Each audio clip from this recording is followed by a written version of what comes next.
My name is Becky Strickland, and I am the youngest daughter of Coach William Billy Henderson, who passed away in 2013, but whose memory is being honored tonight by his selection to this Hall of Fame.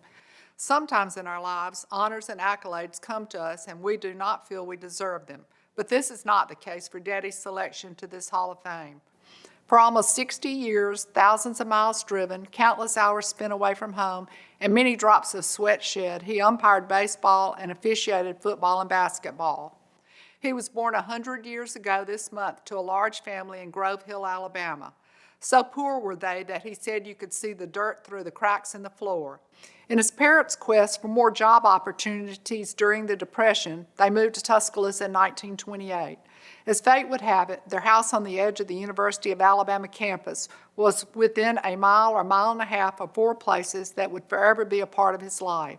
Those were the University of Alabama practice field, where later in life he would officiate Alabama football practices under the watchful eyes of coaches Bryant, Perkins, Curry, and Stallings, Foster Auditorium, where at 18 years of age he would begin his officiating career at the state basketball tournament when most of the regular officials had enlisted during World War II.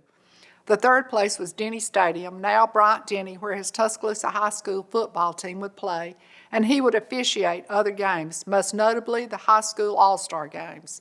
The fourth place was Tuscaloosa High School, where he was a three-sport star, as he also was at the Citadel and in the service leagues, and he later coached and taught there. No matter which sport he was umpiring or refereeing or the money earned to support our family of six, his commitment to the job and to support us required him to miss many family occasions. I'm not sure that Daddy ever saw my brother play a Friday night or Saturday football game because of his own referee commitments.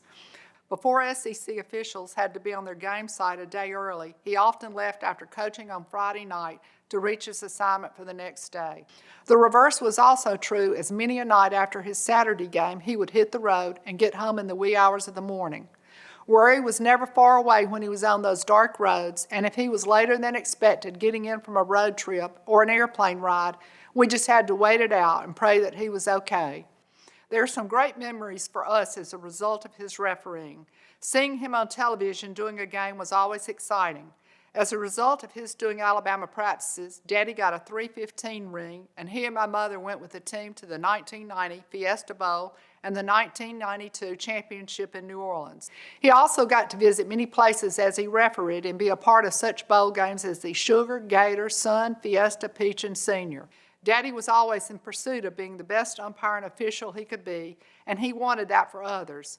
In his book about people of note in Tuscaloosa, Delbert Reed wrote that Daddy would on occasion during a game offer a subtle suggestion or rule clarification to a player.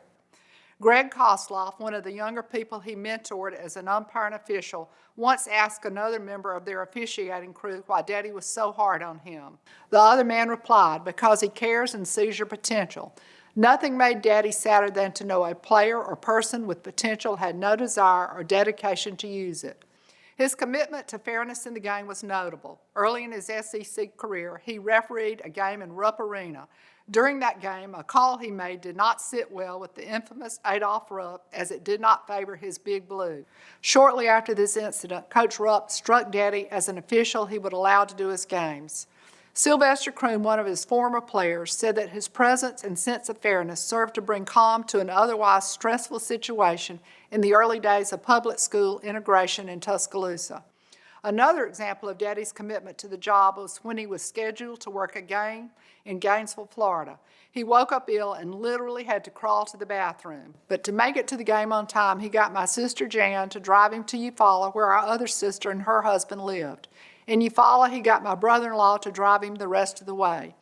Daddy certainly could display a little showmanship and humor as he umpired or officiated games. At the height of the Civil Rights Movement and before the Tuscaloosa schools were fully integrated, he was assigned a game at the then all-black Druid High School. The gym was packed that night, and the first time he blew his whistle, you could hear a pin drop. He pointed to the player, called out his number, and said, "Traveling," without a suitcase. The crowd roared, and he had them behind him. I myself was set up by that humor after I complained about a call made by Harold Red Johnson, another SEC official.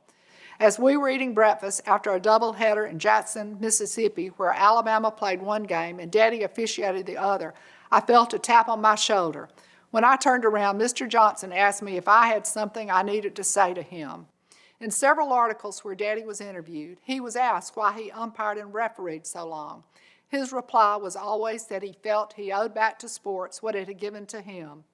Through participation in sports, he said he had been blessed with a wealth of sweet memories, a chance to get a good education, and to earn a decent living. Again, I would like to thank the Hall of Fame for this honor and to leave you with a quote from a person named Alex Morgan that I know Daddy would have agreed with. Always work hard, never give up, and fight until the end, because it's never really over until the whistle blows.